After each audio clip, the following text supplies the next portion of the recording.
Look, I think the GM debate was lost the day Sainsbury's, before my time, and I'm a huge admirer of David at Sainsbury and what he continues to do in the field of science, but he landed a product in Sainsbury's stores that was tomato puree made with GM modified tomatoes, and the debate was lost in that moment.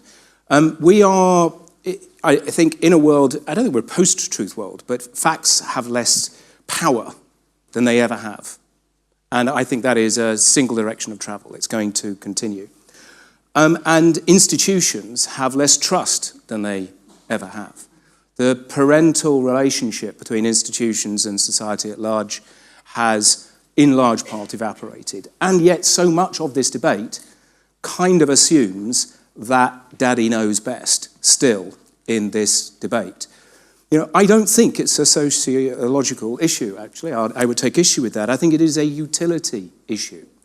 You know, the consumer really is only asking, in my experience, 3 questions about any change, and they're asked very pointedly when it comes to the use of GM in food. Give me a choice. Give me an opportunity to change my mind, and what's in it for me? That's what they're asking. Those are essentially utility questions. And there was no what's in it for me. There was no choice, and there was no going back in almost all of the early developments of GM in food.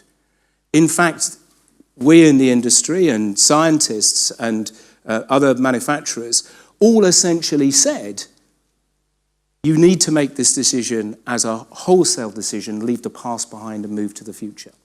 And the answer to that question resolutely from consumers was no.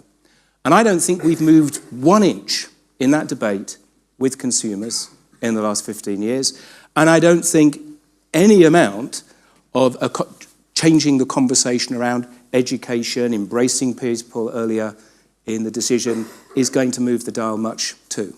It comes back to those 3 questions. So let me tell you what I think might crack the debate. Produce a peanut that does not cause anaphylactic shock.